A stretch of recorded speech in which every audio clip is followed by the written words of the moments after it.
êtes donc sur une conférence en ligne qui est organisée par conjointement différents partenaires qui sont d'abord, avant les différents partenaires, rapidement le programme.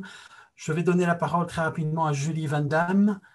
Je vais vous la présenter ensuite, mais elle va présenter le côté face de la démarche, nos choix alimentaires à nous autres consommateurs, leurs impacts d'une façon générale. Ensuite, Adrien Gaulet présentera le contexte agricole pour Burdinal-Mehaigne.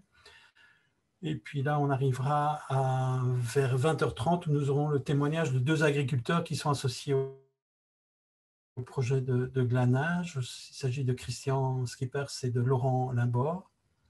J'espère que Laurent va rapidement arriver. Et nous aurons aussi le témoignage d'une glaneuse encadrante. Alors, c'est Laurence Piron, et je vois que Piron s'écrit avec un T. 1000 excuses, Laurence, on corrigera. Et puis, voilà, comme je l'ai annoncé, vers 9h, on se lancera dans le débat où vous pourrez donner votre avis sur l'impact que ça peut avoir sur l'agriculture. Et puis, on terminera par une séance un peu ouverte. On clôture officiellement, mais ceux qui veulent peuvent continuer à discuter.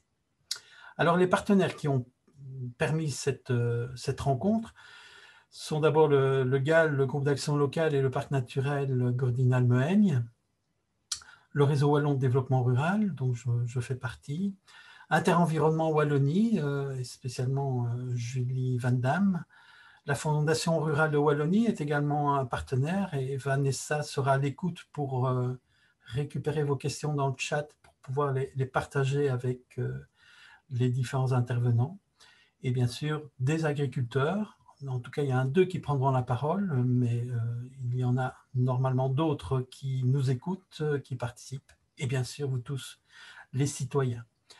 Alors, ce PowerPoint sera disponible. Vous pourrez récupérer aussi le lien vers une vidéo qui a été tournée sur le glanage sur le territoire du Gall, où vous retrouverez in vivo les participants, les acteurs de ce projet. Voilà, rapidement esquisser l'introduction. Je vais donner maintenant la parole à Julie Van Damme, qui est actuellement chargée de mission ruralité au sein de Interenvironnement Wallonie. Elle est aussi chargée de cours invitée à la faculté de bio-ingénieur à Louvain. Elle a une formation de bio-ingénieur en protection des plants, mais également un doctorat en agronomie et en sciences sociales sur l'innovation paysanne en Afrique des Grands Lacs. Auparavant, elle travaillait au centre de recherche et elle était coordinatrice de la cellule de recherche en agriculture biologique. Et elle est aussi directement impliquée en tant que femme d'éleveur laitier installée à Pont-de-Rôme, tout près de Beaurain, sur la ferme d'Esclay. Alors, je vais tout de suite donner la parole à Julie et je vais changer de PowerPoint pour présenter son PowerPoint. Julie, c'est à toi. Merci Benoît. Bonsoir à toutes et tous. Il me semble que tout le monde n'est pas encore là, mais c'est quand même très agréable d'avoir une belle audience en période de vacances. Donc, merci à tous de vous être branchés. Avant de commencer et en attendant que le PowerPoint arrive, je tiens quand même à rappeler que le public cible auquel on m'a demandé de m'adresser aujourd'hui, c'est en fait celui des glaneurs. On va les mettre à l'honneur un peu plus tard. Et donc, c'est des personnes dont la connaissance du monde agricole est finalement très variable, mais où la volonté de le comprendre, ce monde agricole, et le fait aussi d'être concerné par son alimentation est palpable. Donc, je m'excuse d'avance si mon propos peut paraître basique pour certains. Voilà, je crois que si Benoît, tu peux afficher la première slide.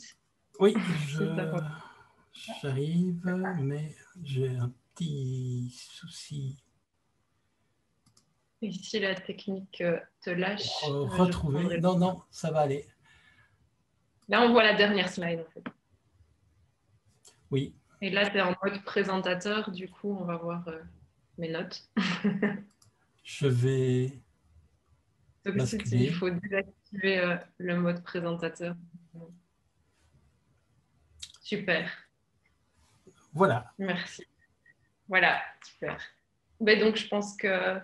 Donc voilà, vous l'aurez compris, je vais essayer d'être accessible à tous, puisque le public cible de la conférence aujourd'hui, c'est les personnes qui vont glaner dans les champs du territoire Burdinal-Mehaigne. Benoît, je pense qu'on peut lancer la slide suivante.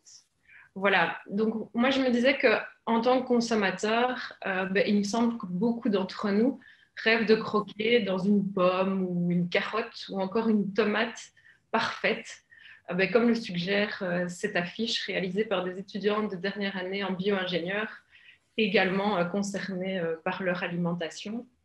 Et donc, ce qu'on rêve, c'est peut-être avant tout de croquer dans un légume qui ait du goût, une tomate savoureuse et bien charnue, un aliment de qualité pour notre santé aussi, donc un fruit ou un légume nutritif plein de vitamines et de sels minéraux, comme on peut l'entendre souvent. Aussi, un produit durable pour notre environnement qui préserve les ressources. Et finalement, un produit rémunérateur pour l'agriculteur, ce serait la cerise sur le gâteau. Et si j'avais pris l'exemple d'un œuf ou d'un steak qui implique des animaux, j'aurais ajouté aussi un produit respectueux du bien-être animal. On peut passer à la slide suivante. Alors, dans une enquête consommateur de 2018, donc ça remonte déjà, le critère d'achat numéro 1 est sans surprise le prix pour plus de 80% des répondants. Les critères suivants en fait, sont liés à la santé, avec les ingrédients et l'origine, donc la provenance du produit, autour de 70% des personnes qui répondaient à cette enquête. Je n'ai pas réussi à trouver de chiffres actualisés, mais on a beaucoup entendu en 2020, avec le contexte de crise sanitaire, un engouement pour le local. Donc, ce succès dépasserait même celui... On peut rester encore sur la slide précédente. Ce succès dépasserait même en fait la provenance et donc le bio. Je pense que ça dépasserait même l'engouement pour la bio. C'est en tout cas quelque chose que j'ai entendu en novembre récemment en France dans une présentation réalisée par l'agence Bio, qui est en fait l'équivalent français de notre APAC-W, donc l'agence wallonne pour la promotion d'une agriculture de qualité. On pourrait alors supposer en fait que le consommateur s'imagine que le local, c'est ce qu'il rapproche le plus de notre tomate idéale que je présentais juste avant. Mais bon, ce serait un peu trop beau, hein. C'est peut-être souvent le cas, mais ça peut être pas du tout le cas non plus. Donc là, on peut passer à la slide suivante. C'est sûr qu'il y a un appel à la relocalisation de notre alimentation qui est encouragé à l'heure actuelle au niveau du politique également. Une enveloppe de plus de 11 millions d'euros est consacrée à 46 projets sur la Wallonie. Et du coup, vous avez peut-être lu cet article qui est paru la semaine passée à la RTBF, un article intitulé « Manger local » sur cette tendance à relocaliser l'agriculture. Et à la fin de l'article, on a été assez choqués par une citation.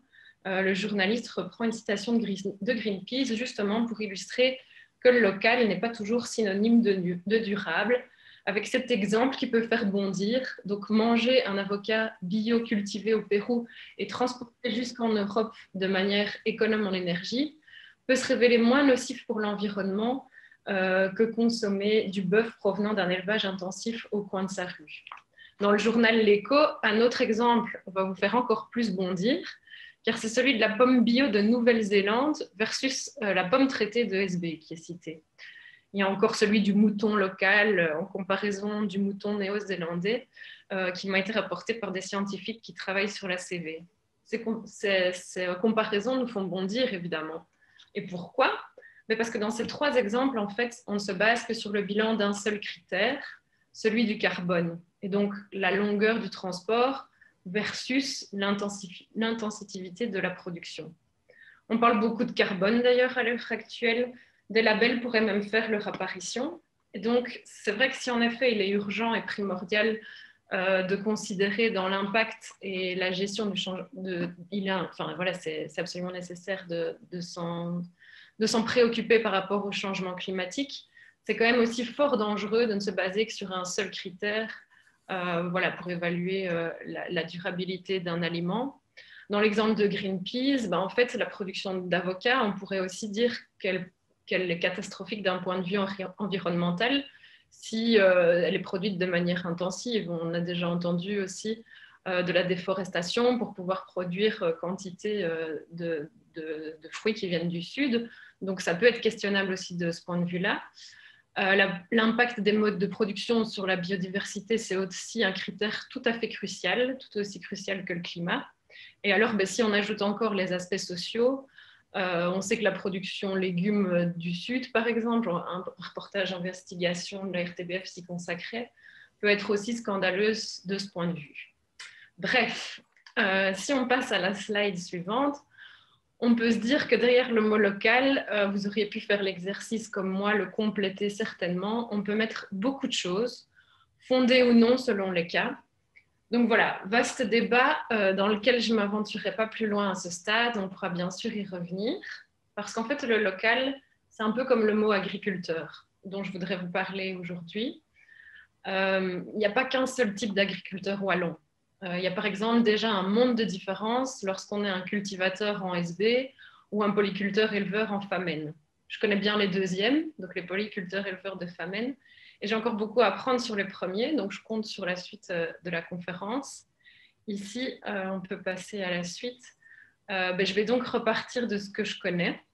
Et donc, en tant qu'épouse d'agriculteur, en fait, il y a une quinzaine de jours, il y a une personne totalement en dehors du milieu agricole, mais très attachée à produire elle-même un maximum sa propre nourriture, qui m'a demandé avec insistance, mais pourquoi tu ne travailles pas à la ferme?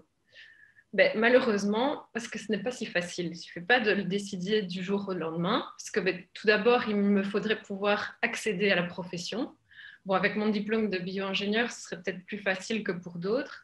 Mais il faut savoir que pour avoir accès aux aides, en fait, il faut suivre des modules de formation, de cours agréés et aussi faire un stage en ferme. Donc tout ça pour obtenir ce que je vous dis là, les aides. Mais c'est quoi les aides? Si tu peux aller un peu plus loin. Oui, c'est quoi les aides? Vous seriez en droit de me demander. Il y en a qui le savent sans doute. Parce que, eh bien oui, il faut en fait pas se leurrer. Dans les raisons pour lesquelles je ne travaille pas sur la ferme de mon mari, c'est qu'il faut pouvoir en vivre à plusieurs. Et en fait, peu d'agriculteurs vivent de leur métier, malheureusement.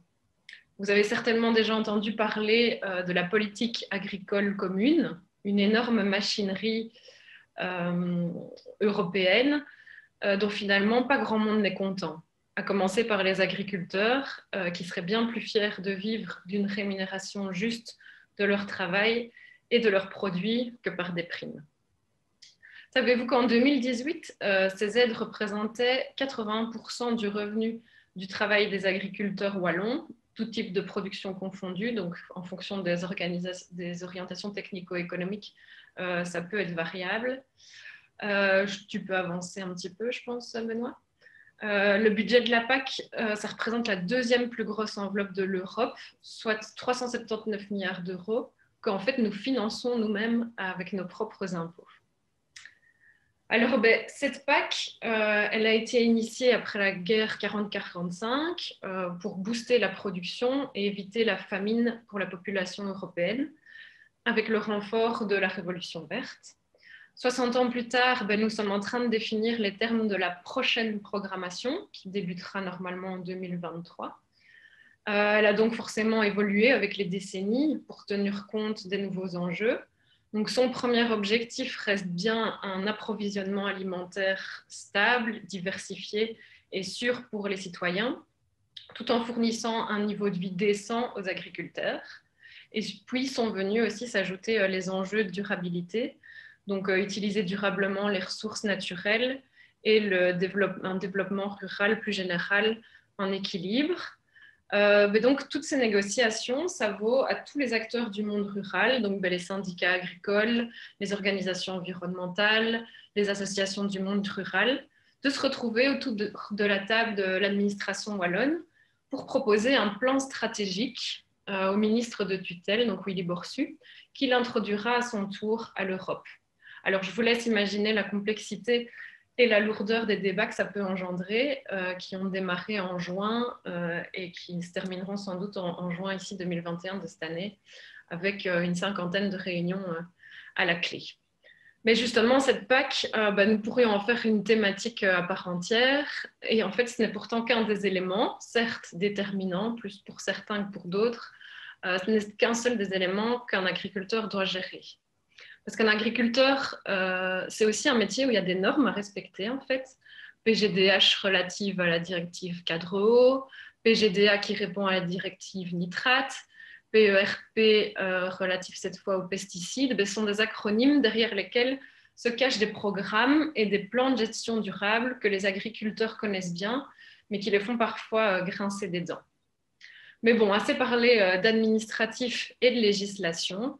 En passant à la slide suivante, moi j'ai envie de vous parler de ce qui fait aussi un bon agriculteur et qui, en fait, ce qui est avant tout un agronome. Un agriculteur, c'est un agronome qui compose avec le vivant sous toutes ses formes, à commencer par son sol, son support de production, et pas juste pour servir de support de plantation à ses cultures, mais un support dans le sens d'un allié avec tous les micro-organismes qu'il compose et dont il doit prendre soin pour maintenir leur équilibre naturel.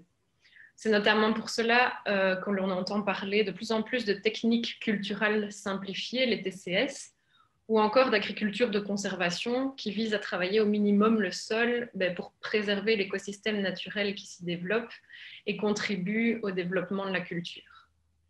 Et la culture, parlons-en avec la slide, avec l'animation suivante.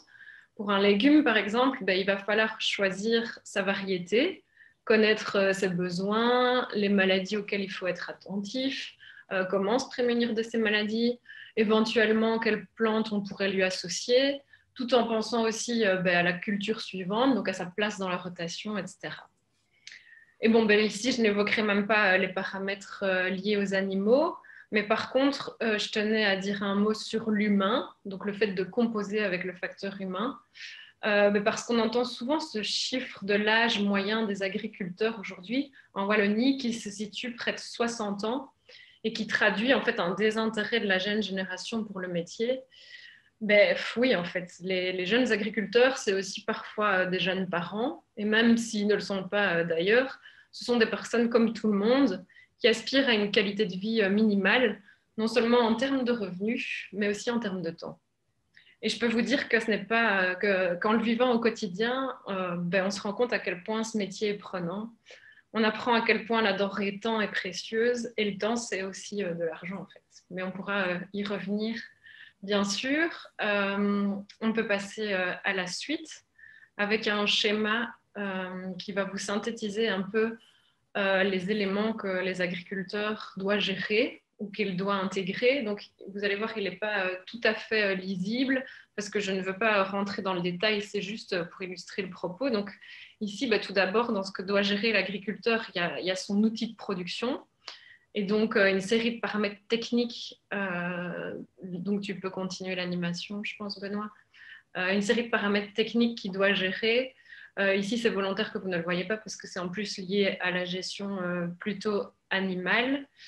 Mais c'est un peu comme j'évoquais au niveau du sol et de la culture précédemment.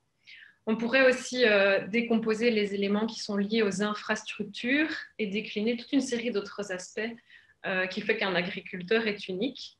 Mais au-delà de ce que l'agriculteur peut maîtriser à son niveau, il y a encore des éléments qui le dépassent à l'échelle de l'exploitation, mais qui sont le terroir en fait, dans lequel la ferme est implantée, donc le climat, le sol, et ces impondérables qui peuvent être liés au climat notamment, comme les sécheresses qu'on peut connaître et qui peuvent avoir des impacts plus importants aussi en fonction du sol dont on se dispose. Et finalement, je ne sais pas où j'en suis au niveau du temps, mais le dernier élément que je voudrais aborder ici avec vous, ce sont les circuits de commercialisation. Donc, si on passe à la slide suivante, juste pour illustrer quelque chose d'important, c'est que toute la gestion de ces différents éléments, ça va vous donner un produit, des œufs, des légumes comme ma fameuse tomate, des pommes de terre, des oignons, que vous allez retrouver et pouvoir acheter au supermarché ou dans un magasin spécialisé, bio, local, un groupement d'achat commun, la ferme d'un agriculteur, ou dans les champs avec la pratique du glanage. Et donc, en fait, comme il y a une diversité de consommateurs, ben, j'espère que vous l'aurez compris, il y a une diversité de producteurs et de modes de production. Et donc, ben, si je reviens sur l'enquête du début, on voyait que dans les critères de choix d'achat du consommateur, en fait, l'étiquetage arrivait directement après le prix et était le principal souci du consommateur. Donc, en fait, avec le souci de scruter ces ingrédients sur l'étiquette, le consommateur est quand même fort soucieux de sa santé. Et ça, ben, la grande distribution l'a bien compris, hein, avec la mise en place, je pense que vous avez dû déjà le voir, du Nutri-Score. Si je ne me trompe pas, c'était à l'initiative de Deleuze. En préparant aussi ben, cette présentation, j'ai découvert qu'il existait aussi une application Yuka qui se base aussi sur une espèce de Nutri-Score, donc sur les aspects santé, mais qui, en plus du Nutri-Score, propose des alternatives à des choses, aux aliments qui sont considérés comme eux, on va dire. Là, c'est plutôt un critère couleur sur bon, mauvais, excellent. Yuka intègre aussi tout ce qui est lié aux cosmétiques. Donc, en fait, ma proposition ici, ce serait mais pourquoi ne pas élargir cette indication à d'autres critères. Alors, vous en doutez, je ne suis pas la seule, évidemment, à avoir eu cette idée. Il y a des initiatives qui émergent pour des éco-scores, donc pour scorer les aspects durabilité et environnementaux. Donc, il y a d'ailleurs la chaîne de magasins Farm qui est en train de sortir son Farmoscope. Et donc, c'est un éco-score qui est basé sur 11 critères. À chaque fois que le produit remplit un critère, il marque un point. Mais voilà, je me rendais compte aussi que mettre en fait au point un éco-score, ça semble très compliqué. Ben, rappelez-vous les exemples que je vous citais précédemment entre l'avocat péruvien et le steak du coin, quoi. Mais dans ma proposition, moi, j'aimerais encore aller plus loin et intégrer encore d'autres aspects que nutritionnels et durables, mais aussi des aspects sociaux, ben, comme la rémunération et le bien-être de l'éleveur. Il y a déjà des labels étiquetables, etc. Mais je pense qu'on pourrait encore aller plus loin, intégrer aussi le bien-être animal, etc. Et donc, avec des indicateurs globaux, c'est sur ça que j'aimerais terminer. En fait, on passerait d'une obligation de moyens à une obligation de résultat pour les agriculteurs. Donc, on ne viendrait plus les contraindre avec des cahiers des charges et des normes législatives, mais plutôt on encouragerait un résultat final et finalement à lui, en tant qu'intégrateur de tous les paramètres qu'on a vus, ben, de mettre en place des choses pour y arriver. Du côté du consommateur, ben, ça lui permettrait de faire un choix en toute transparence et en fonction de sa sensibilité propre aussi, parce que voilà, si un produit ne peut concilier un score maximal sur tous les critères, avec ce système, certains consommateurs pourraient alors préférer un critère plutôt qu'un autre selon les affinités générales ou du moment. Je pense par exemple à une femme enceinte qui cherchera des fruits et des légumes bio, par exemple, à ce moment particulier de sa vie peut-être, alors qu'avant, elle aurait privilégié un emballage zéro déchet. Enfin, voilà, c'est un peu des idées qui émergent et qu'on aimerait mettre en place.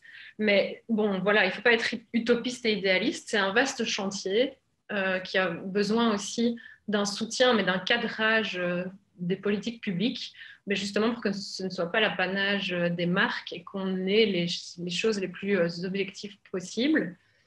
Ben, grâce à l'appel Relocalisons notre alimentation, IEW et la FUGEA vont commencer tout doucement à s'atteler à ce vaste chantier, plutôt sur les aspects durabilité et autonomie alimentaire en élevage. Donc, si ça vous parle, n'hésitez pas à nous contacter. Je conclurai juste avec la citation de Renaud de Bruyne des Concosso que je lisais dans l'article Manger local de la RTBF et qui disait que la démarche sera forcément imparfaite, mais qu'elle reste intéressante à partir du moment où on en connaît les limites. Voilà, mais je ne sais pas du tout où j'en suis au niveau du temps, mais j'arrive de toute façon au terme des éléments que j'avais envie de déposer dans cette présentation. Voilà, il y a plein d'aspects à approfondir. C'était un exercice compliqué et nouveau pour moi. aussi bien sur la forme que le fond. Donc voilà, je suis à votre disposition pour la discussion et pour les questions avec grand plaisir. Très bien, merci Julie. Effectivement, on dépasse un tout petit peu le timing, mais ce n'est pas encore trop grave, on peut gérer. Rapidement, est-ce que vous auriez des questions de clarification à poser à Julie par rapport à ce qu'elle vient de partager? Éventuellement, vous pouvez mettre ces questions dans le chat. Si c'est des questions plus de fond, des réactions, vous pouvez les mettre aussi, mais ce sera repris plutôt en fin de conférence dans le débat. Alors, je ne vois pas d'éléments apparaître. Alors, je propose de nous arrêter là pour la présentation de Julie. Encore une fois, grand merci. Et de passer alors à la présentation d'Adrien Gaulet. Adrien est chargé de mission au niveau du GAL, donc du groupe d'action local Burdinal-Mehaigne. Il est en charge du projet agriculture et biodiversité. Le GAL est associé au parc naturel Burdinal-Mehaigne, de même nom. Et il est également formateur au niveau de la FJA, la Fédération des jeunes agriculteurs, pour les cours de biologie du sol, entre autres. Depuis 4 ans, c'est un agro-environnementaliste dans le privé depuis 1 an. De formation, il est ingénieur industriel en agronomie et il a expérience aussi en recherche scientifique pour le compostage, mais il est issu du milieu agricole par la famille. Donc, de par ses liens familiaux et de par son parcours, il va pouvoir vous parler de la situation de l'agriculture en SB et je vais lui céder immédiatement la parole et lui permettre, l'inviter à partager sa présentation PowerPoint. Adrien, bonjour à toi. tous. Oui, voilà, la seule question c'est comment partager mon écran. Donc, petite flèche verte en bas. Oui, écran partagé, et donc là ça arrêtera le partage d'écran des autres. Oui, il n'y a plus de partage pour le moment. Voilà, normalement ça marche. Voilà. Je ne sais pas si vous voyez bien ici mon écran. Alors, oui, voilà. Parfait, c'est tout bon. Bien, bien. Donc, bonjour à tous. Voilà, je suis Adrien Gaulet, comme Benoît l'introduit ici, chargé de mission au GAL et au Parc naturel de la Burdinal. Pour vous présenter un peu le contexte, je ne suis pas spécialiste de l'alimentation locale. Mon boulot, en fait, c'est plutôt de travailler au niveau de la biodiversité et particulièrement de la biodiversité des plaines agricoles, hein, et la préservation des oiseaux.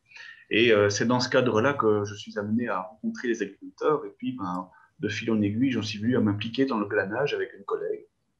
Et donc, l'idée ici, c'était de vous présenter le glanage, mais aussi de vous présenter un peu une information contextuelle. Et je remercie beaucoup Julie pour son introduction très claire. Et donc, voilà, j'aurais bien voulu dupliquer son constat et son analyse sur le territoire du GAL. Le territoire donc est composé des 4 communes de Brève, Burdine, Héron et Wanze. Ça totalise 16 000 hectares de superficie et près de 28 000 habitants. Alors, pour ceux qui connaissent un peu le territoire, c'est un territoire qui est particulièrement rural, particulièrement agricole. On parle de 80% de la superficie qui est de la superficie agricole utile, autrement dit, sous gestion agricole. Ça représente aussi bien des cultures que des prairies.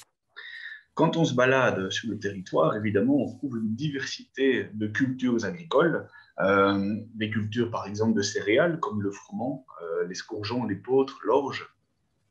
Et donc, ce sont des cultures à destination multiples. On a par exemple de la céréale utilisée dans l'alimentation animale, on a de la céréale utilisée pour l'énergie, on a également des céréales panifiables, des céréales brassicoles. Alors en général, ces dernières céréales panifiées et brassicoles sont un peu différentes parce qu'elles sont beaucoup plus exigeantes au niveau de la culture et la demande est certainement moins importante aussi. On a d'autres cultures évidemment comme les betteraves pour la production de sucre, les pommes de terre, on a un champion en SB de production de pommes de terre en Wallonie, de manière générale, pour la transformation et le commerce. Et puis, on a d'autres cultures, comme les cultures techniques, hein, le lin, par exemple, que l'on peut cultiver pour son huile, pour son textile, la chicorée, que l'on cultive pour l'inuline. Et puis, chose qui nous intéresse particulièrement quand on glane, eh bien, il y a des légumes. Pourquoi est-ce qu'il y a des légumes? Parce qu'on a au final, dans nos terres d'ESP, des sols qui sont assez fertiles, qui sont des sols limoneux profonds et qui conviennent bien à ce type de culture. Donc, on peut cultiver, par exemple, en grande culture, hein, des carottes, des pois, des oignons, des haricots, des épinards également. Toutes sortes de cultures que l'on n'est pas certain de rencontrer sur tous les territoires wallons.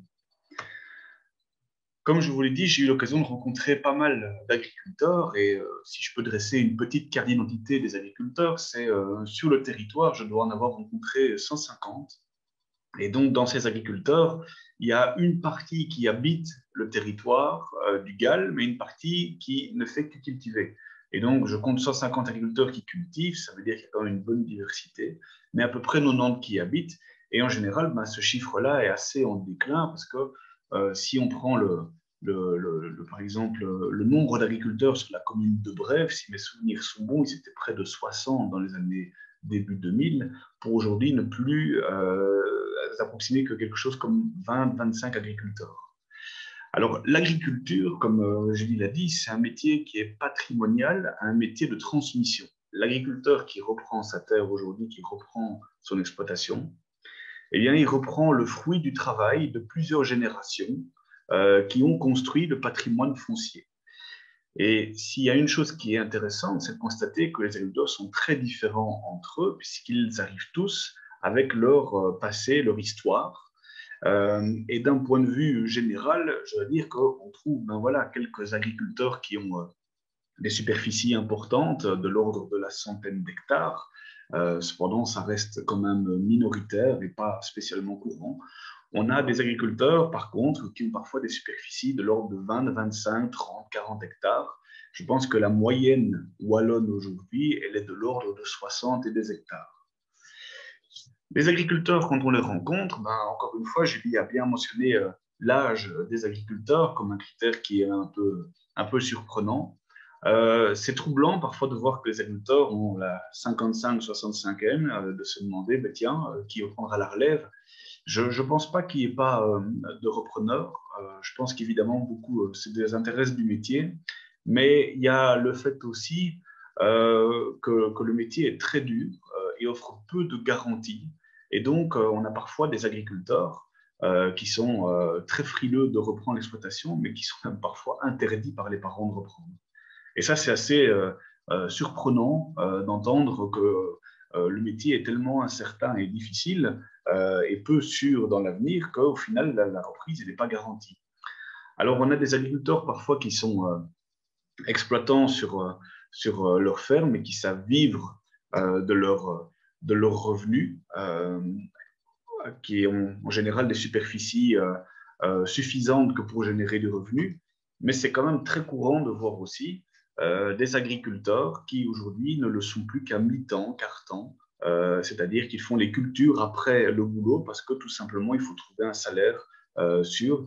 Et alors, ça donne un peu une perspective dans l'image que l'on peut avoir de l'agriculture et de se dire qu'il n'y a pas si longtemps que ça, il y a peut-être 30, 40, 50 ans, une ferme pouvait faire vivre une famille et des enfants et qu'aujourd'hui, ça n'est plus du tout le cas. Et l'exemple de Julie en est un. Au niveau de l'élevage, je dois dire qu'il y a beaucoup de fermes d'élevage qui ont disparu, tout simplement parce que les conditions sont très, très difficiles aussi au niveau de l'élevage. C'est beaucoup de contraintes, c'est énormément de travail et encore une fois, peu de garanties. Alors, le point que je voudrais aborder maintenant, c'est par rapport aux revenus de l'agriculteur. Donc, on va parler un petit peu de consommation locale, d'alimentation locale, comment produire d'une manière locale. Quand on regarde les productions qu'il y a chez nous, je crois que dans l'ensemble, il y a quand même une grande partie qui est locale, mais après, il y a différentes définitions du local.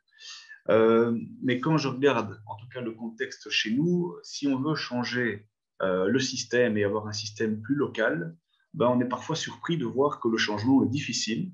Et c'est un peu l'intérêt ici de la conférence et des éléments que je vous donne, c'est de pouvoir prendre un contexte qui permettra de faire des choix en connaissance de cause.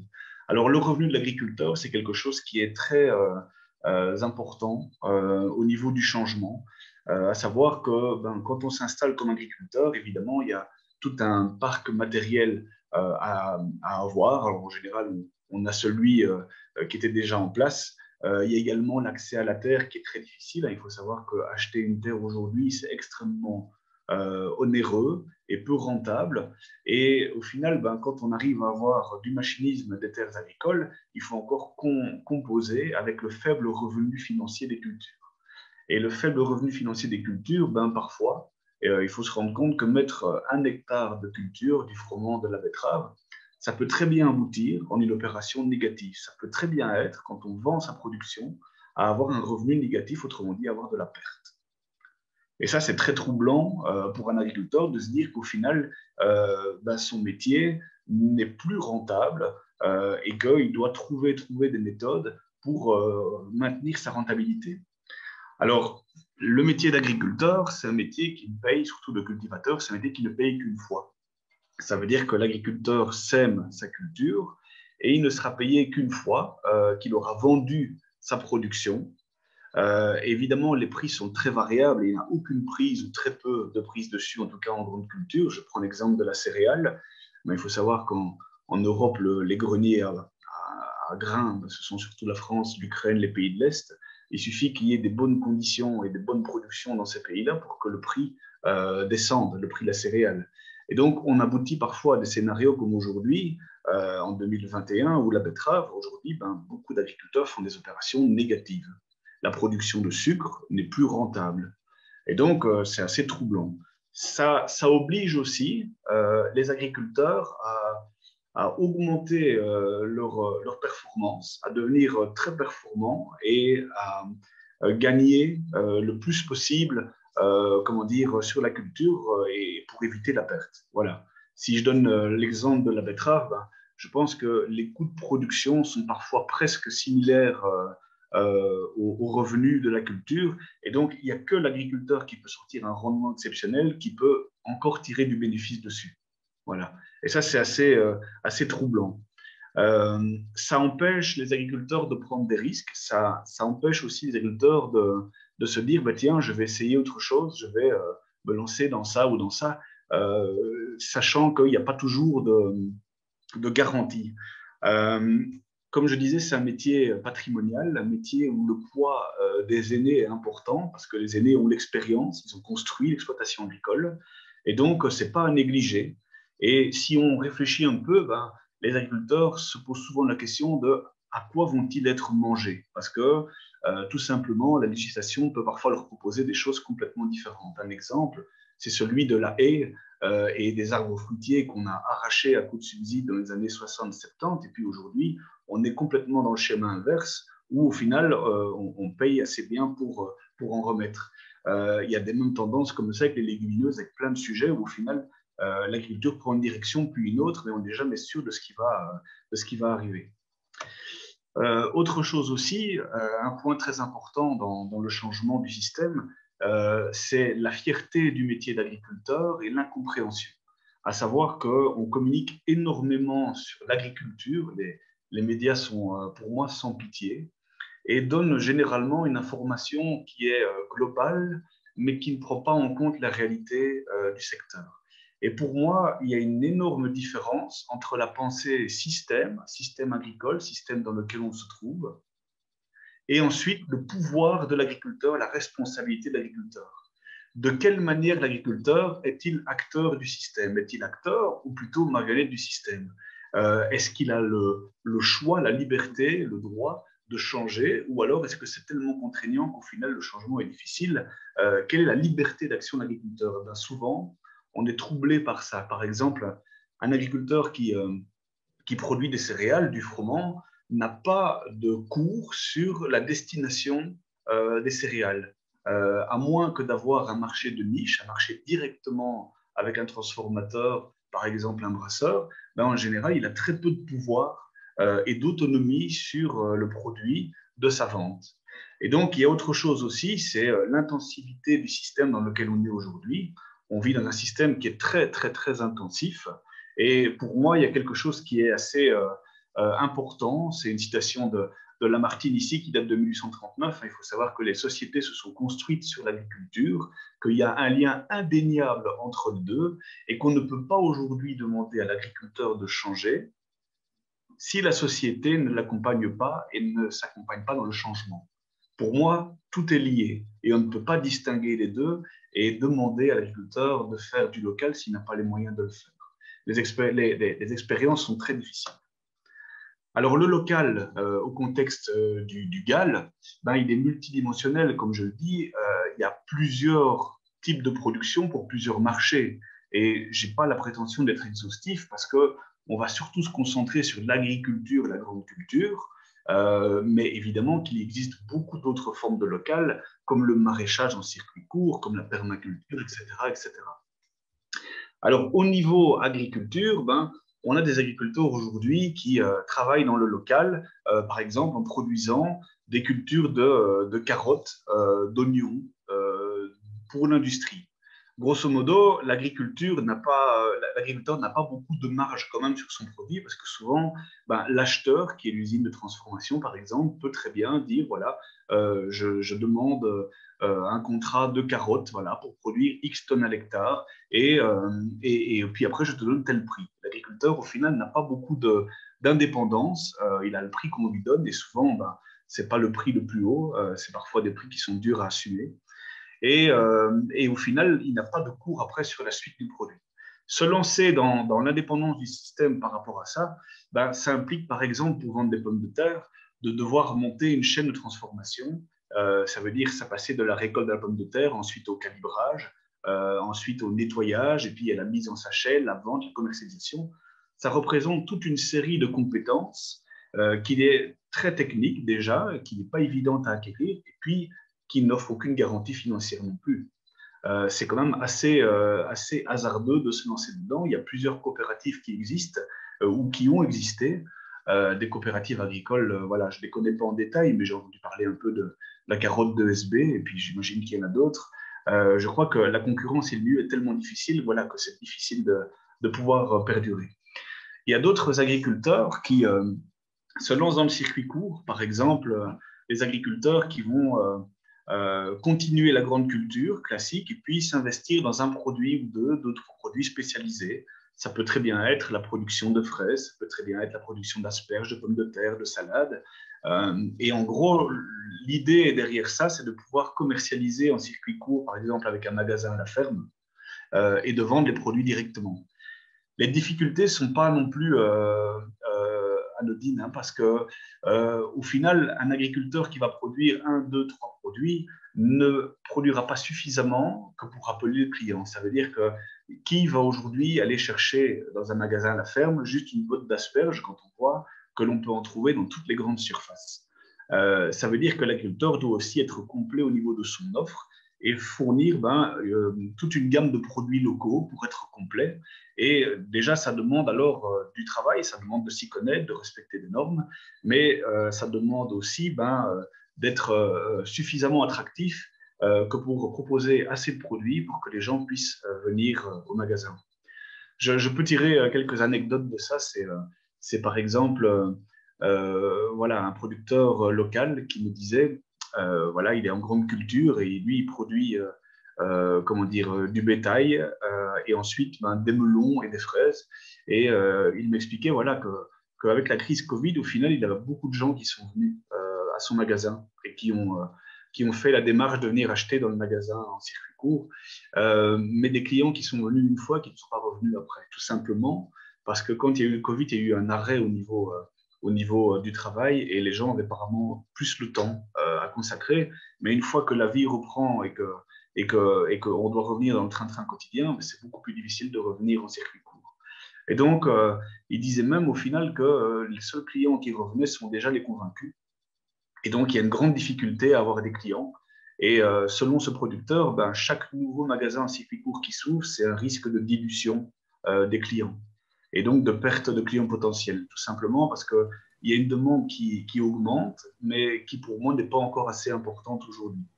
Et donc, je crois que c'est particulièrement important de sensibiliser et d'être conscient de ces difficultés de producteurs, de difficultés d'être attractif au niveau du client, de pouvoir proposer plusieurs produits.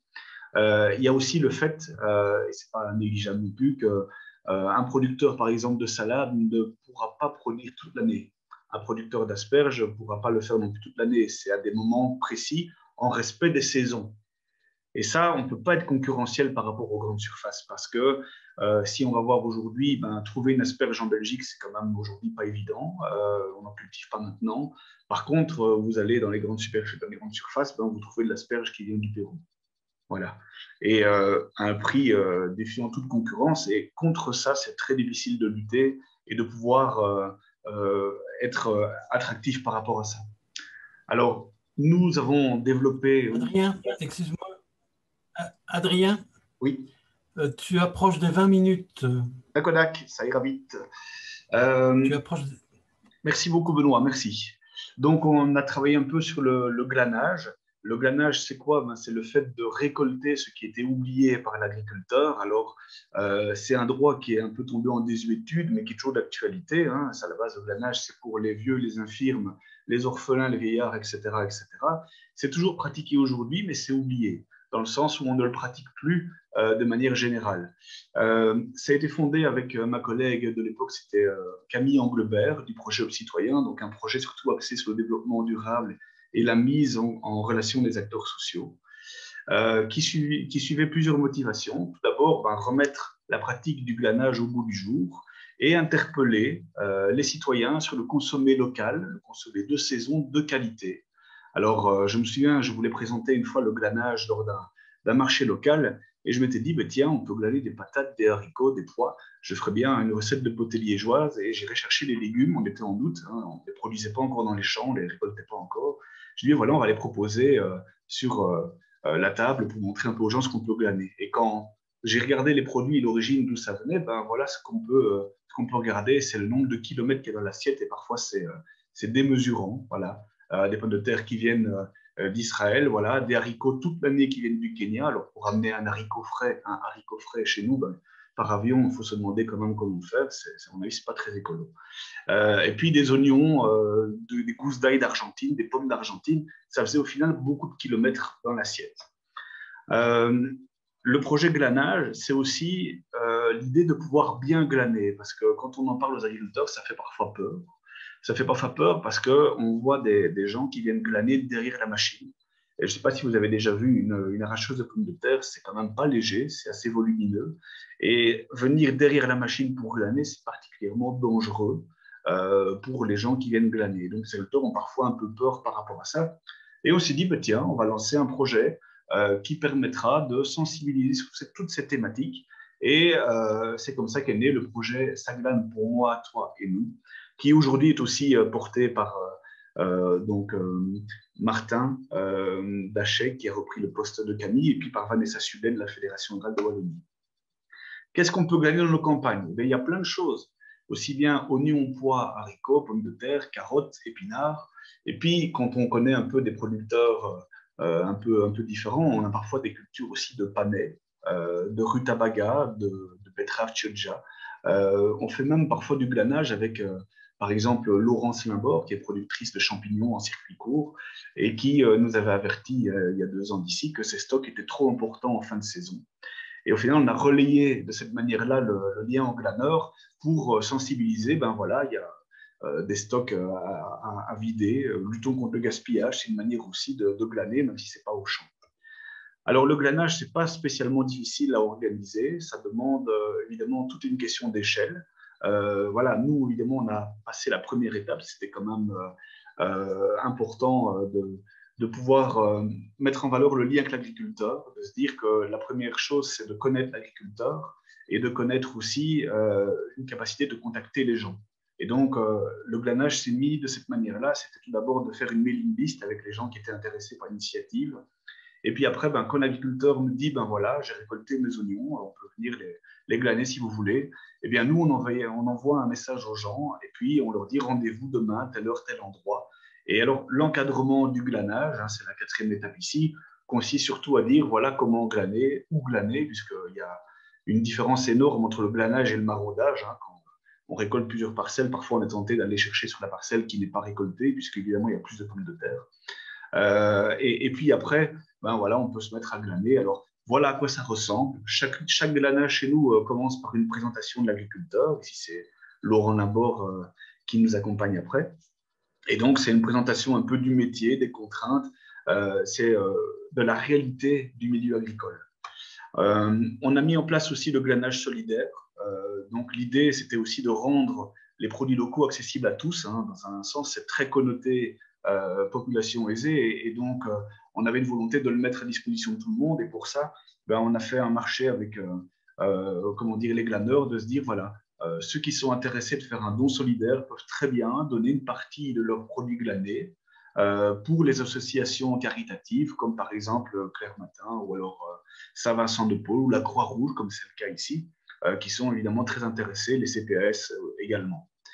Voilà à quoi ressemble ici un glanage d'épinards. Donc, il faut savoir pourquoi est-ce qu'il y a encore des restes sur le champ. C'est simple, c'est que si on produit un champ de 40 tonnes de pommes de terre, la machine peut évidemment récolter une grande partie, mais il y aura toujours une petite partie qui sera oubliée.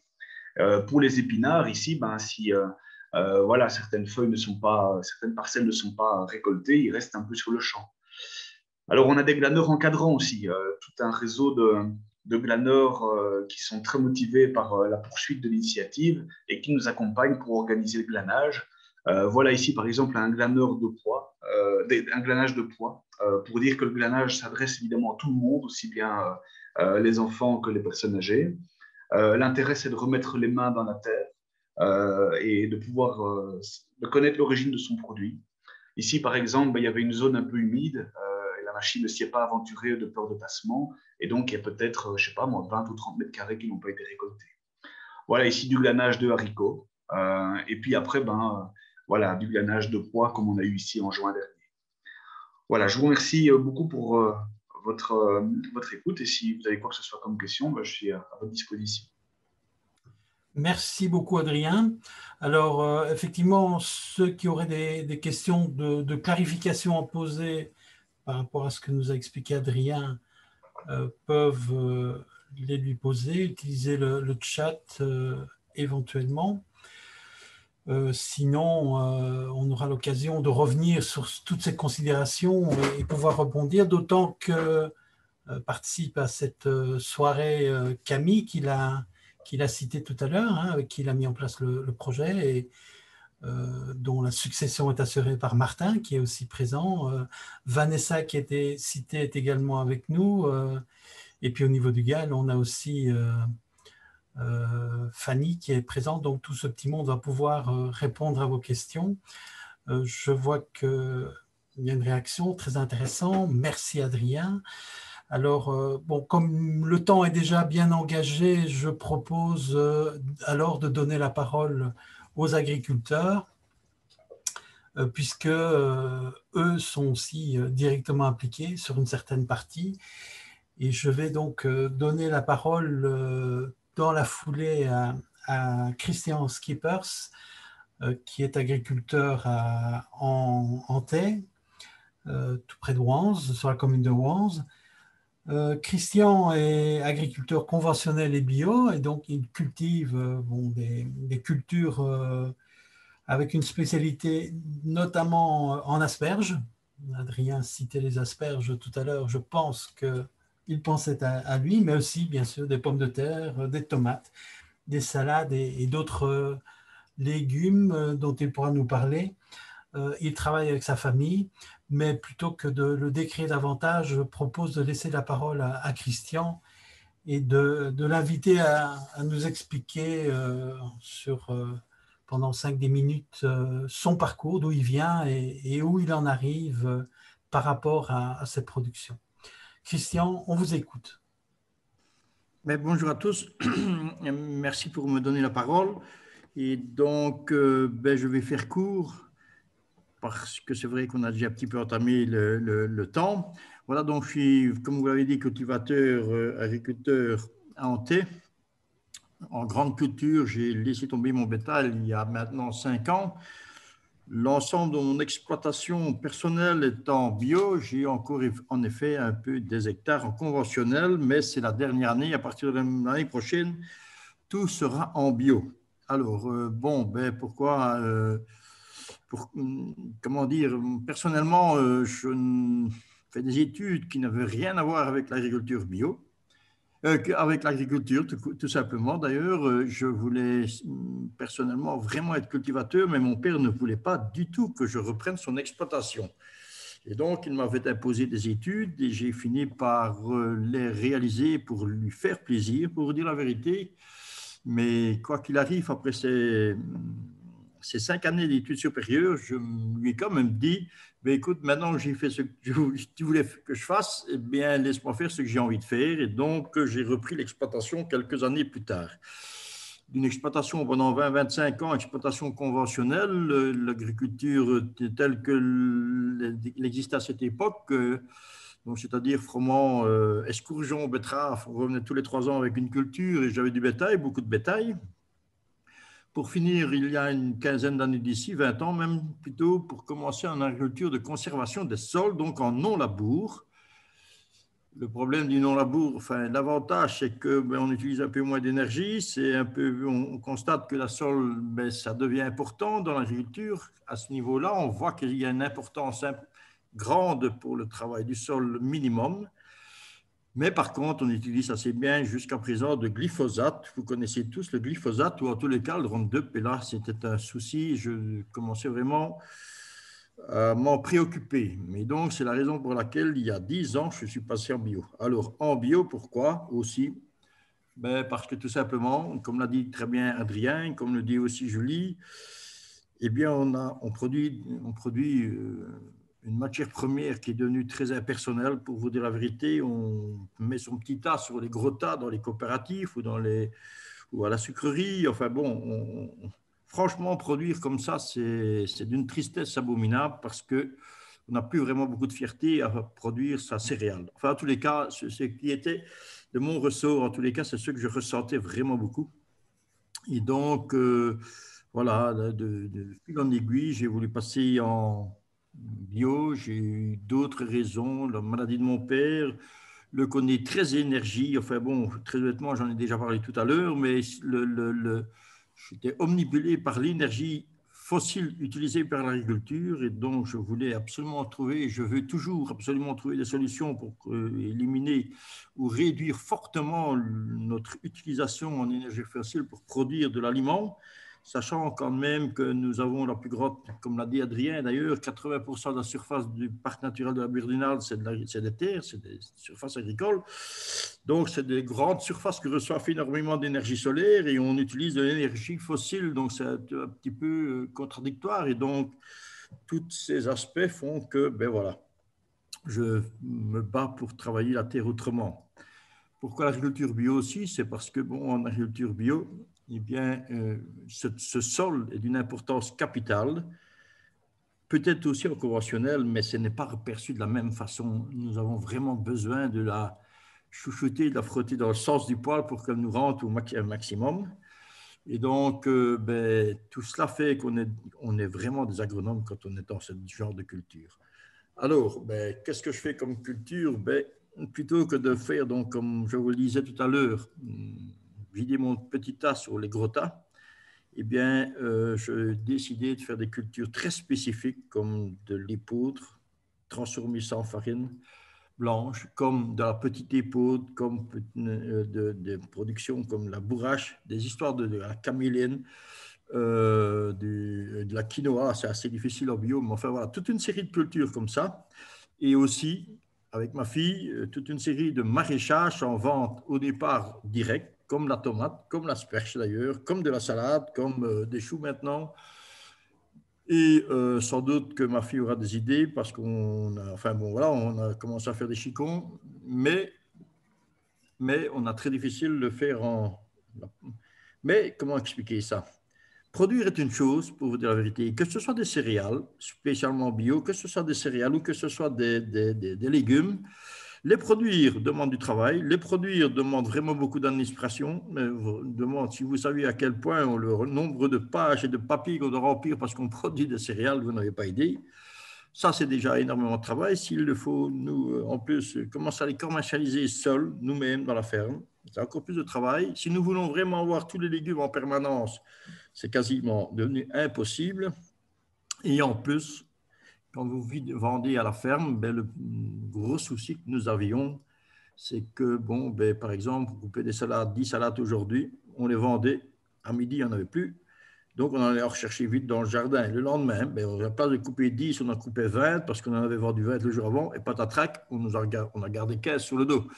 Et donc, tout cela fait que, pour des raisons X, Y, Z, nous avons décidé, Hélène et moi, d'investir dans un magasin, épicerie et une boulangerie de façon à pouvoir vendre une grosse partie de nos farines, de nos céréales sous forme de farine, avec la fierté, évidemment, de pouvoir dire, voilà, je fais le tout le circuit, ou à peu près. Et puis aussi, de faire en sorte que dans ce magasin, la perte est nettement moindre et moins élevée. C'est sous commande, c'est enfin 36 petites choses qui font que notre rendement de production et de vente est le plus élevé possible. Et donc, voilà, tout cela pour vous dire que je suis très heureux d'avoir fait ce métier. Je suis beaucoup moins heureux. Donc, à l'inverse de ce que mon père voulait, je fais la même chose que mon père. Je suis tracassé parce que ma fille veut reprendre. D'ailleurs, pour vous dire la vérité, c'est les derniers jours que je vis dans la ferme parce que nous allons déménager, laisser la place à ma fille. Mais je suis très contrarié pour son avenir, pour vous dire la vérité, parce que j'ai l'occasion régulièrement d'aller dans le pays de l'Est, en Roumanie très précisément, voir une ferme là-bas. Et que quand je vois les surfaces, quand je vois les normes, alors que c'est de l'Europe, la façon dont ils respectent les normes, la façon dont ils ont la main-d'œuvre, la façon dont on fait 36 choses, je me demande comment nous allons nous en sortir ici, en Belgique et en particulier dans notre région. C'est la raison pour laquelle je soutiens vraiment cet aspect de proximité de façon à vraiment...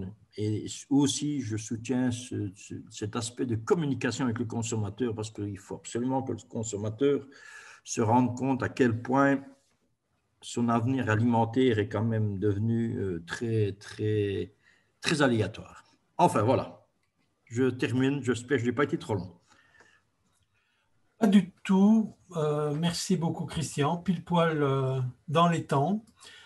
Alors, je vais donner tout de suite la parole au deuxième témoignage, celui de Laurent Limbord, qui est agriculteur à Brève. Du moins, oui, il était là tout à l'heure, donc je pense que Laurent va pouvoir prendre le relais.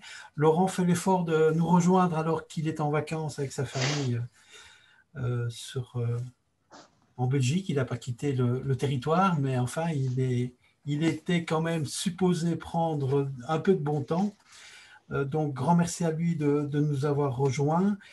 Lui aussi, il est en grande culture, il est aussi en conventionnel et bio.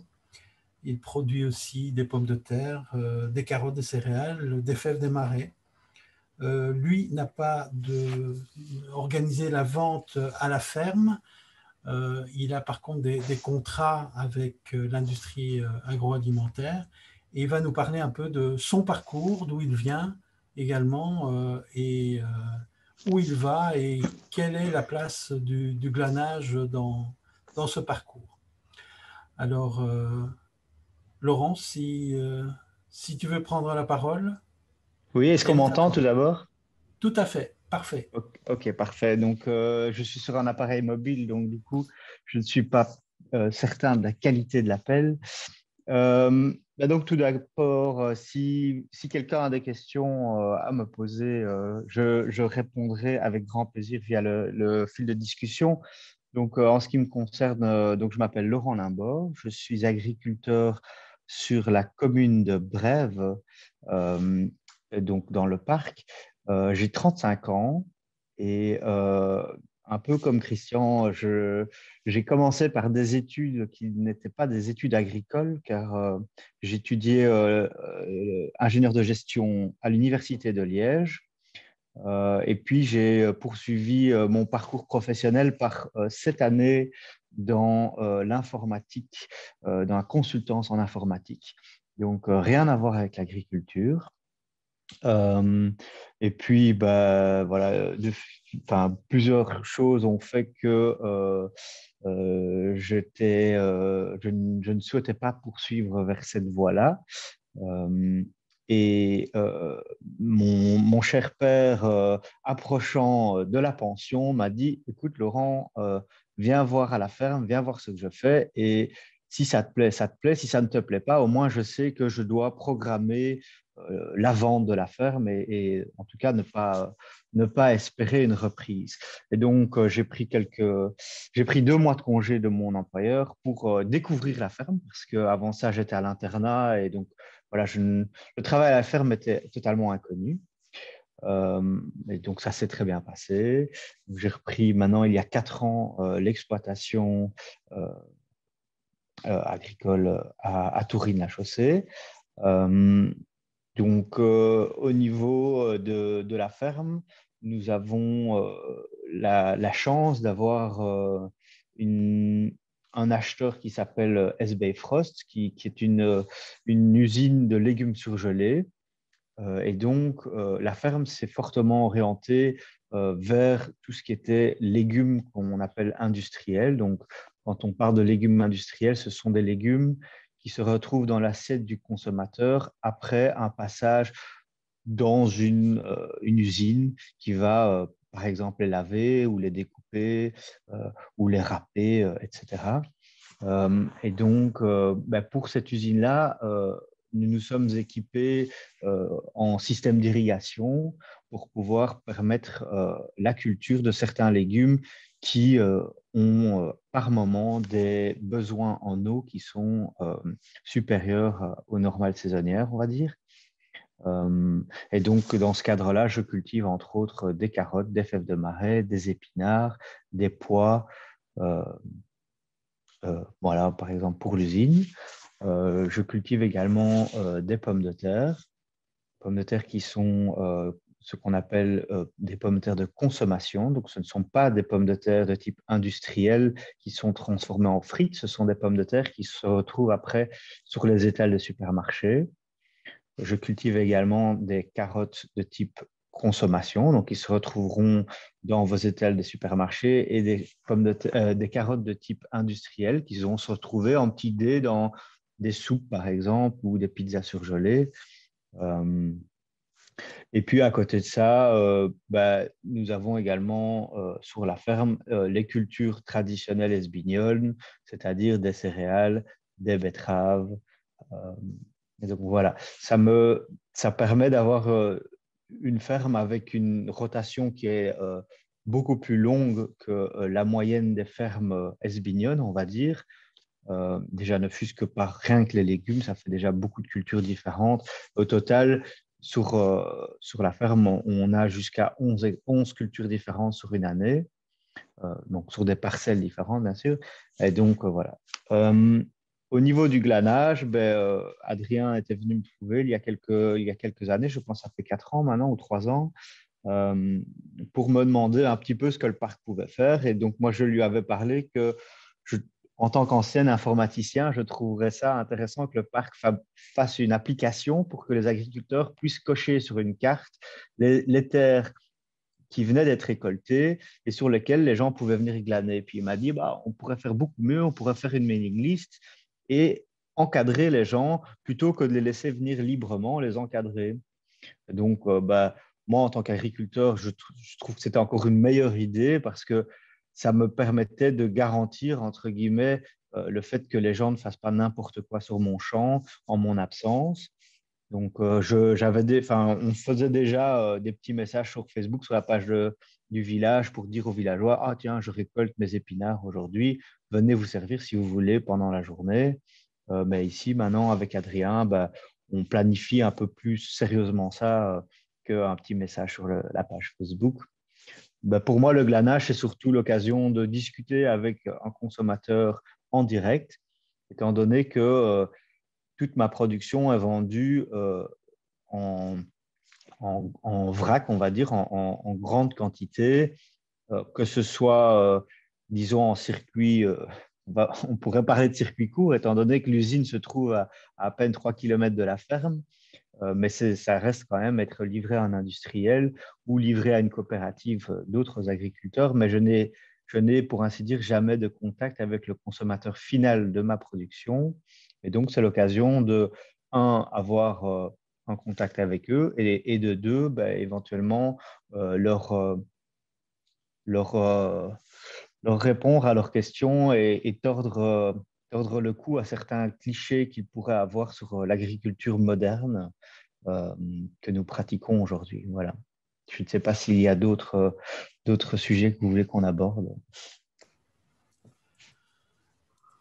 Merci beaucoup, Laurent. Effectivement, tu as répondu, je crois, aux questions, en tout cas au challenge qu'on t'avait proposé. Je propose peut-être de collecter éventuellement quelques petites questions de clarification sur... Les agriculteurs propriétaires des pois et du champ de pois et de haricots ne peuvent plus aller sur le champ quand ils récoltent pour une question de sécurité. Et s'ils doivent absolument y aller, nous sommes obligés de porter un camisole jaune comme sur les chantiers, de façon à ce que les chauffeurs aient l'attention prise sur cet habit, quoi. Et donc, c'est pour vous dire qu'il faut faire très attention à ce genre de choses. Voilà, ça c'était juste pour ajouter. Simplement, il y a une question aussi qui a été posée par un certain monsieur, je ne la retrouve plus non plus, Bocchino, voilà. Sandra, enfin bon, très honnêtement, je peux continuer ou Benoît, je peux y aller? Oui, tu peux y aller, Christian. Bon, voilà. C'est vrai que le circuit court, la majorité des personnes sont intéressées par le circuit court, c'est exact. Mais voilà, faire du circuit court, mais être producteur, comme je vous l'ai dit, être producteur, respecter les normes telles qu'on le demande. Circuit court, pour moi, c'est une question de définition aussi. Circuit court, pour moi, c'est l'agriculteur qui produit des légumes et qui s'arrange pour soit avoir un seul intermédiaire, par exemple un magasin, ou soit qu'il vende directement à la ferme, chez lui. Si nous voulons respecter les normes telles qu'elles sont et que vous avez 25 légumes différents à faire, premièrement, c'est des plantations qui sont différentes, c'est des cultures différentes, l'organisation est déjà très, très importante. Ça, c'est une chose. Une deuxième chose, être capable d'avoir en permanence 25 légumes à récolter pour qu'en permanence, on en ait sur son étal, c'est quasi impossible. Mais en plus, et c'est un exemple, c'est pour vous dire à quel point ça devient grave, l'AFSCA. À l'AFSCA, quand vous avez des salades dans une serre, entendez bien, toutes les 8 salades, vous devez faire un contrôle de nitrate, de concentration de nitrate dans vos feuilles de salade. Alors, quand vous êtes un monsieur qui fait des centaines de milliers de salades et vous avez votre appareil pour contrôler le nitrate dans la salade, quand c'est en serre, mais quand nous, par exemple, nous avions encore une centaine de salades dans notre serre, quand on s'est fait contrôler, vous comprenez bien que si je dois faire une analyse, etc., ça ne sert plus à rien de cultiver de la salade, quoi. Et donc, voilà, on s'est fait pêcher, on s'est fait ramasser par l'AFSCA à cause d'un détail pareil. Enfin, on a eu des mauvais points pour ce genre de choses parce qu'on n'avait pas de résultats d'analyse. Alors, premièrement, c'est vrai que toutes les Belges sont censés connaître la loi, toutes les lois, mais il y a quand même des réglementations et des lois qui sont tellement devenues ridicules que c'est inhumain, quoi. Et donc, voilà, dorénavant, la salade chez nous en hiver, ou en tous les cas au début de l'hiver, dans des serres, c'est terminé, nous n'en ferons plus. Et donc, c'est pour ça que je sais que le consommateur veut du circuit court, veut des légumes venant des agriculteurs directement, parce qu'ils connaissent les agriculteurs, ils ont confiance probablement, mais en même temps, il va falloir quand même que l'AFSCA et toute la réglementation fassent une distinction entre la production à très grande échelle de légumes et la production directement chez le consommateur, production qui est vendue directement chez le consommateur avec des petits volumes. Honnêtement, pour l'instant, c'est la folie dans les maraîchages. Beaucoup de jeunes se lancent dans ce domaine, mais je vous garantis que la difficulté pour eux, la rentabilité est vraiment faible. C'est un travail pénible parce que le niveau du sol est plutôt bas.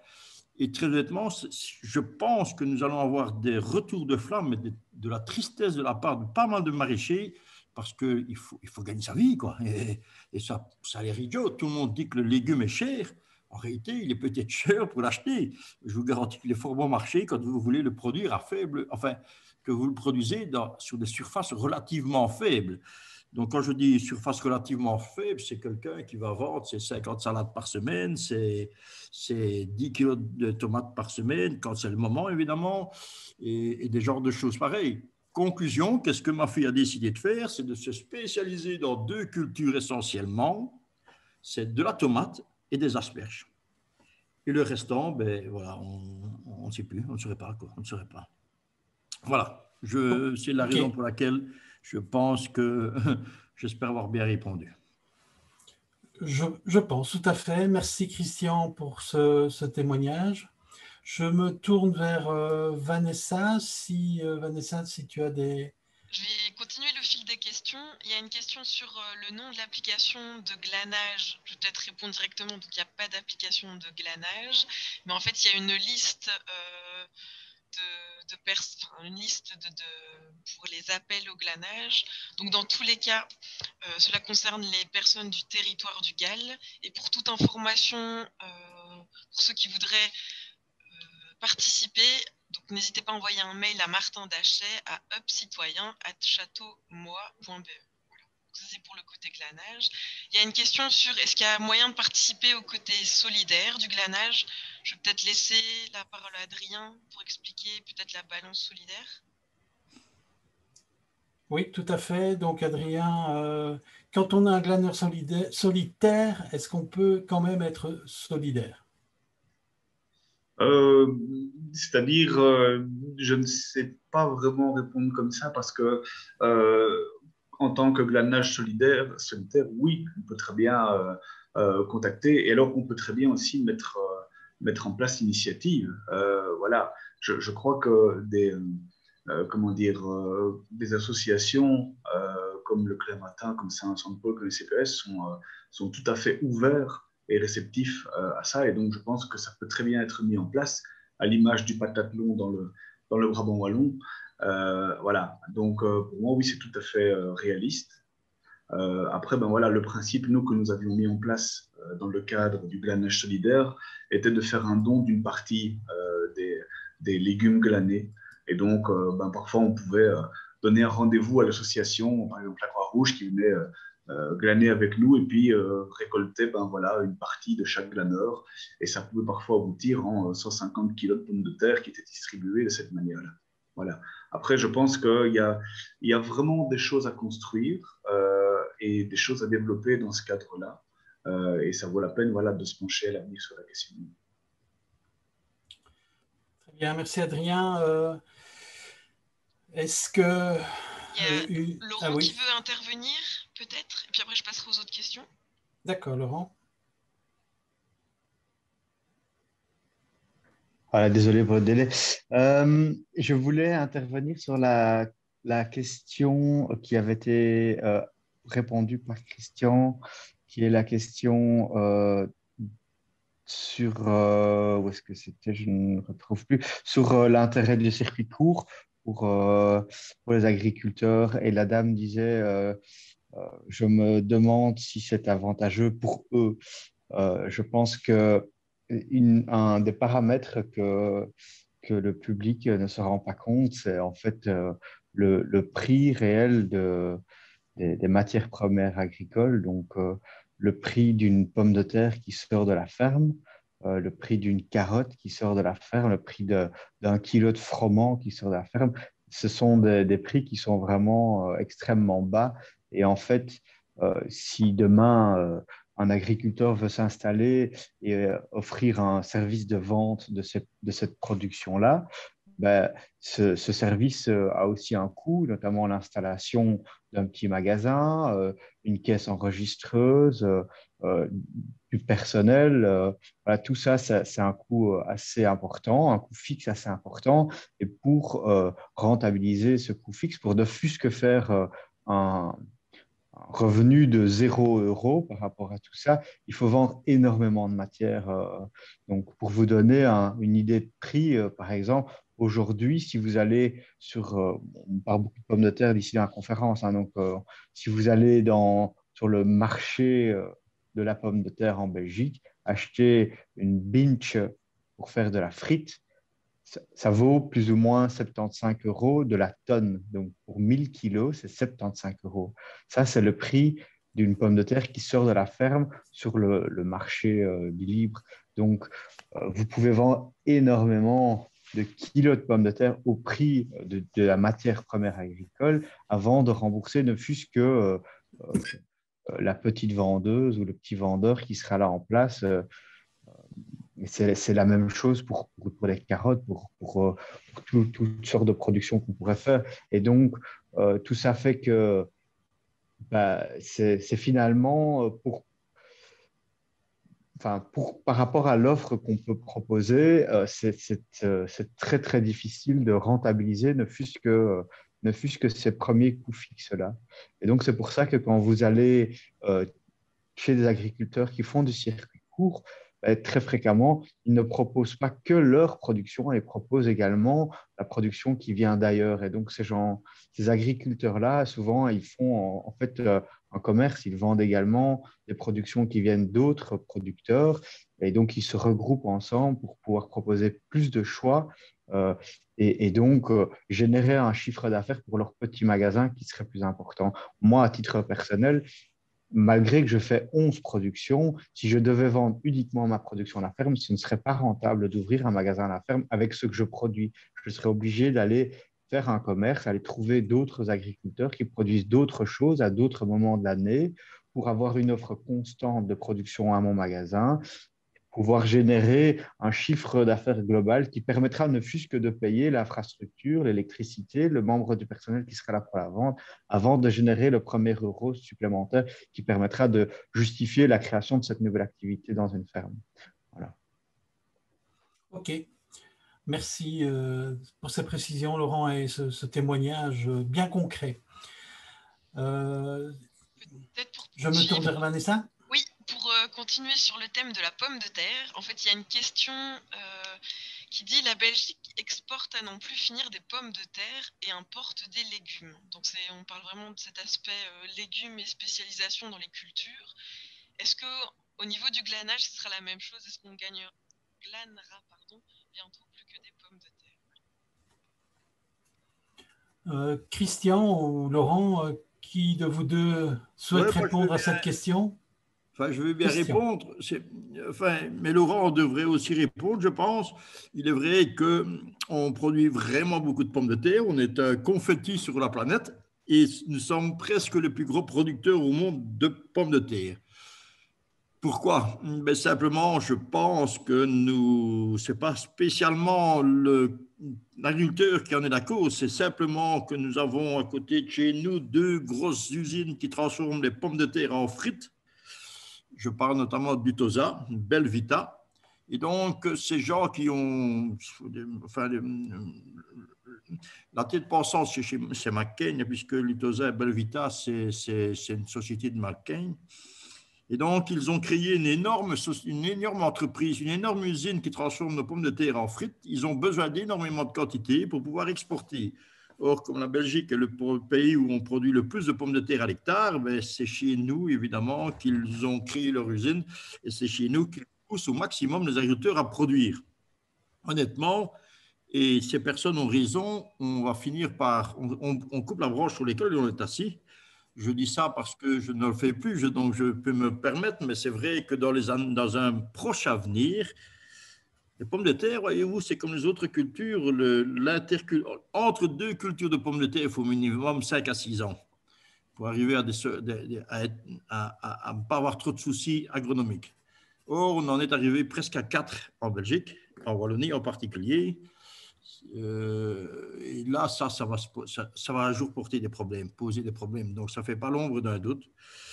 Par contre, question légumes, justement, honnêtement, la SBEI, qu'elle soit la SBEI liégeoise ou la SBEI région aiguësée, etc., eh bien, on commence vraiment à produire, mais de nouveau en grande quantité, enfin relativement grande quantité, parce que justement, il y a SBS Frost, et puis maintenant, d'autres sociétés sont en train de s'installer, sont en train de faire de la concurrence à SBS Frost. Et donc, les légumes les légumes vont arriver. Ici au SBEI, ça ne fait pas l'ombre d'un doute. Donc, tout doucement, on va avoir des légumes. Par contre, de nouveau, je reviens sur les petits volumes. Et Laurent l'a très bien expliqué tout à l'heure, il est impossible qu'on fasse tous les légumes, il faut que les agriculteurs entre eux s'arrangent pour pouvoir se revendre des produits et de façon à avoir des magasins un peu partout avec les différents légumes produits par les différents agriculteurs. Mais n'oubliez quand même pas une chose, le problème, par exemple, pour les petits pois, pour les haricots, le jour où ils sont bons à récolter, ils sont extra bons, mais comment voulez-vous faire en sorte, il est impossible d'avoir des petits pois aujourd'hui, jusque pendant 3 mois, nous autres, on ne saurait pas faire ce genre de truc. Vous imaginez, la machine pour produire, c'est impossible.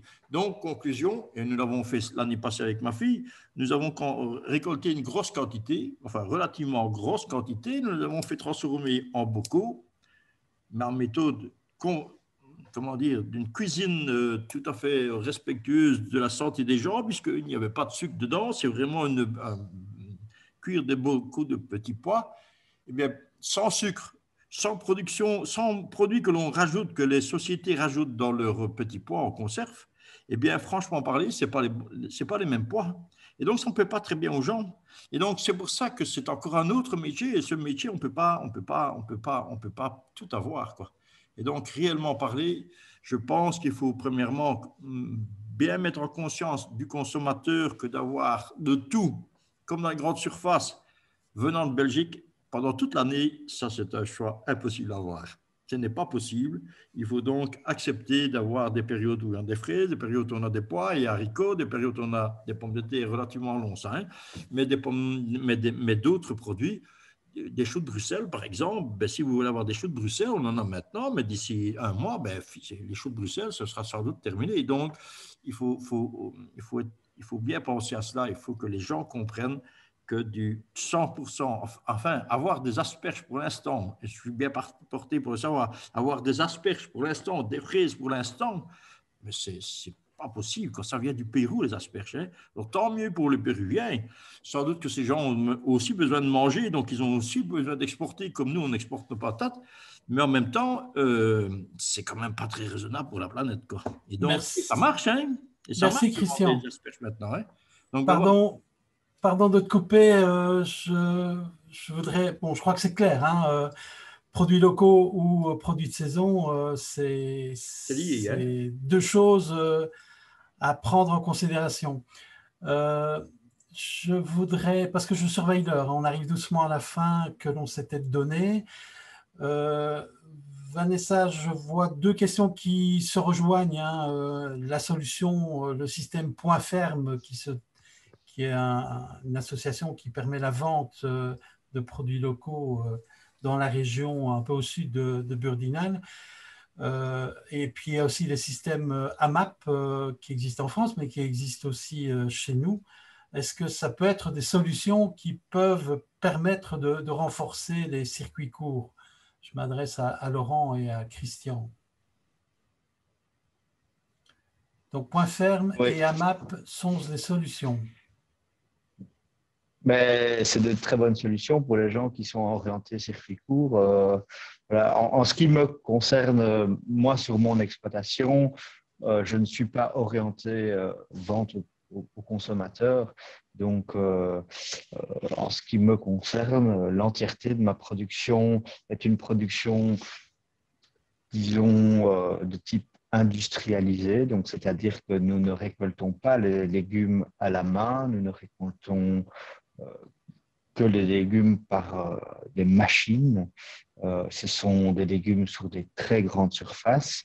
Donc voilà, vous devez vous imaginer, par exemple, sur 1 hectare de carottes, par exemple, on récolte 60 tonnes de carottes environ, et la consommation annuelle, je dis bien annuelle, d'un Belge en carottes, c'est de l'ordre de 6,5 kg. Donc, ça veut dire qu'un agriculteur qui a 1 hectare de carottes, il a énormément de carottes pour des gens qui viennent chercher leur consommation annuelle. Donc, voilà. Ça veut dire que des gens qui, comme moi, avons plusieurs hectares de carottes, ce n'est tout simplement pas possible de vendre ma production de carottes en modèle circuit court.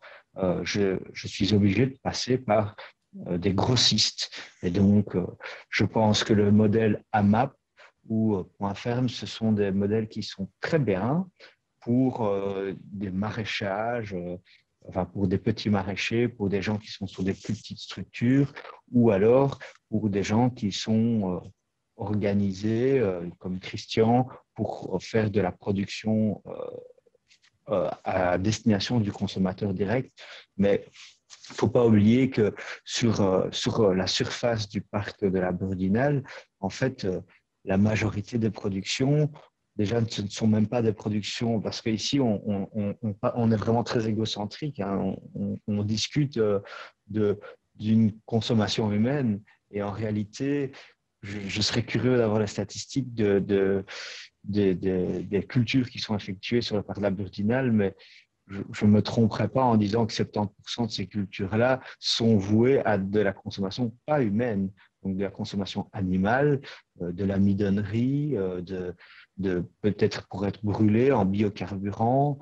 Voilà, donc tout ça pour dire que ces modèles-là, le modèle AMAP, le modèle circuit court, le modèle Point Ferme sont des super projets pour des gens qui sont orientés vers ça, qui ont une ferme, qui ont une structure qui est orientée vers ça, mais ça ne concerne qu'une infime partie de l'agriculture, parce que nous avons aujourd'hui un modèle agricole qui est capable de produire énormément de nourriture sur une très petite surface, avec une très petite consommation d'intrants par rapport à ce qu'on faisait dans les années 70 ou dans l'après-guerre. Et donc voilà, j'encourage les petites structures à aller vers ça, mais il ne faut pas voir en ce modèle-là une solution pour les agriculteurs en général. Ce n'est qu'une solution pour une infime partie des agriculteurs. Voilà. OK.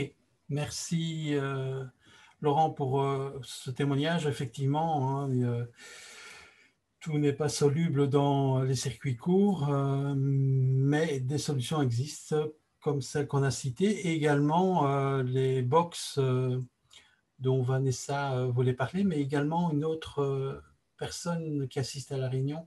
Vanessa, est-ce que tu peux dire un mot là-dessus?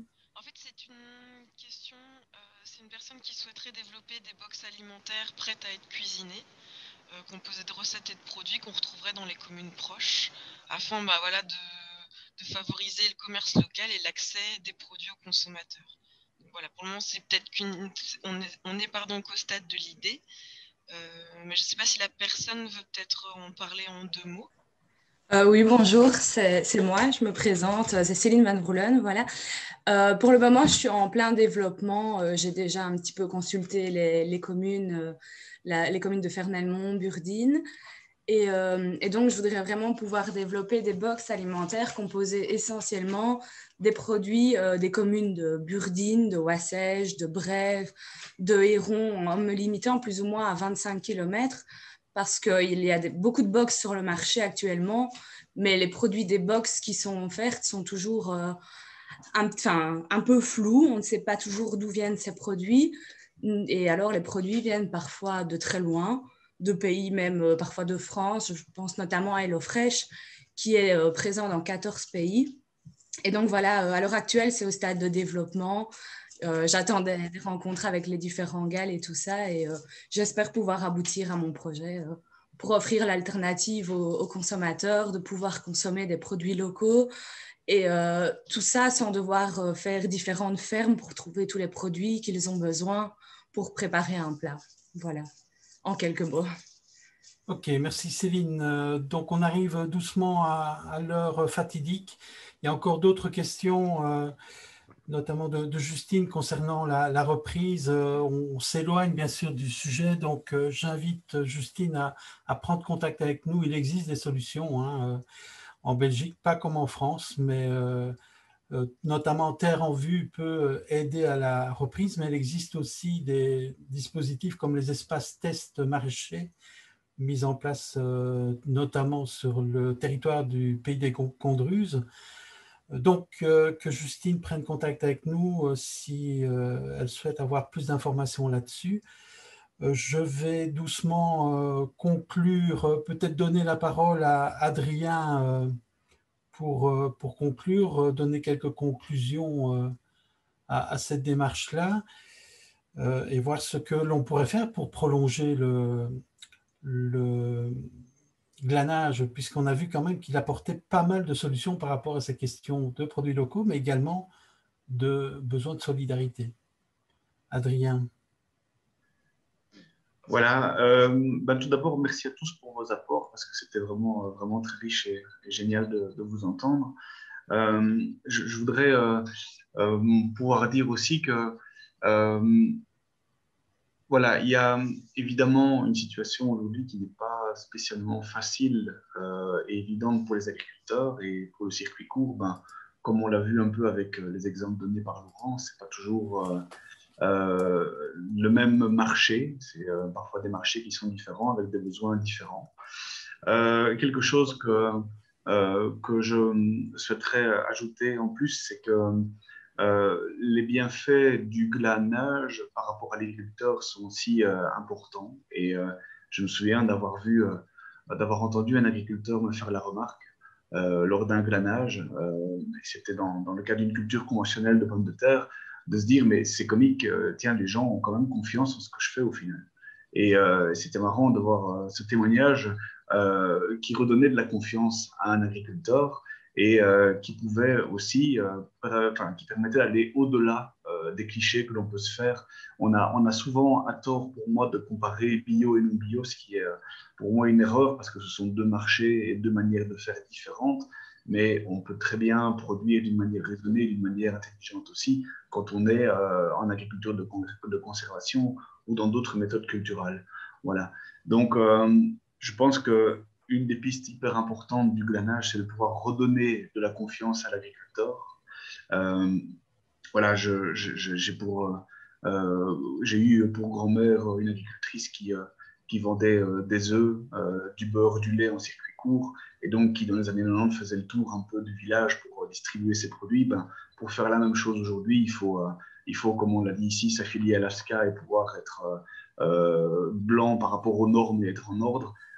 Je pense que si un agriculteur aujourd'hui, si un producteur retrouve de la confiance dans l'échange avec le public et retrouve de la confiance vis-à-vis de l'extérieur, ça peut inciter à des passages, à des conversions, comme on peut le voir notamment dans le cas de Christian.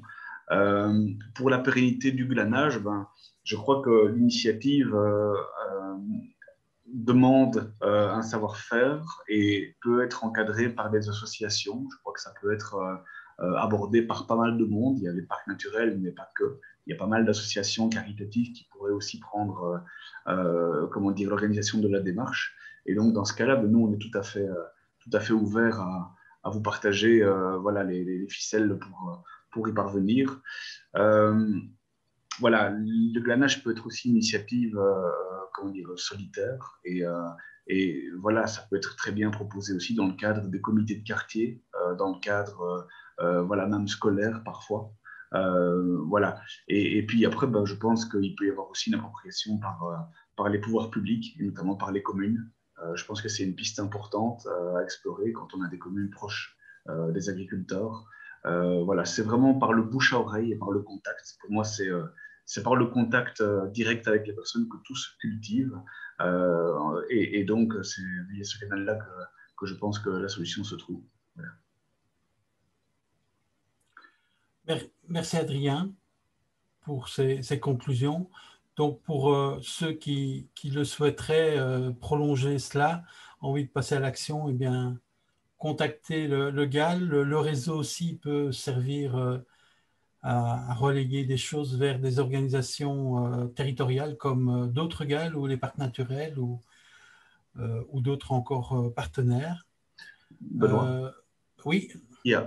Juste avant que tu conclues, Martin demande aussi s'il peut partager une idée. Oui. Donc, qui souhaite partager? Donc, c'est notre collègue Martin Dachet. Oui. Martin, on t'écoute. Oui, bonsoir à tous. C'est Camille, justement, que je remplace, qui a glissé l'idée, donc du coup, je le dis maintenant. Donc, vous pouvez vous rendre sur le site hubcitoyen.be. Il y a 3 petites flèches, je sais pas comment dire, 3 petits tirets en haut à droite de la page. Vous pouvez cliquer dessus et trier par mots-clés. Vous pouvez cocher consommation durable. Et là, vous retrouverez tout le listing de producteurs, ainsi que... Non, voilà, tous les listings de producteurs, voilà.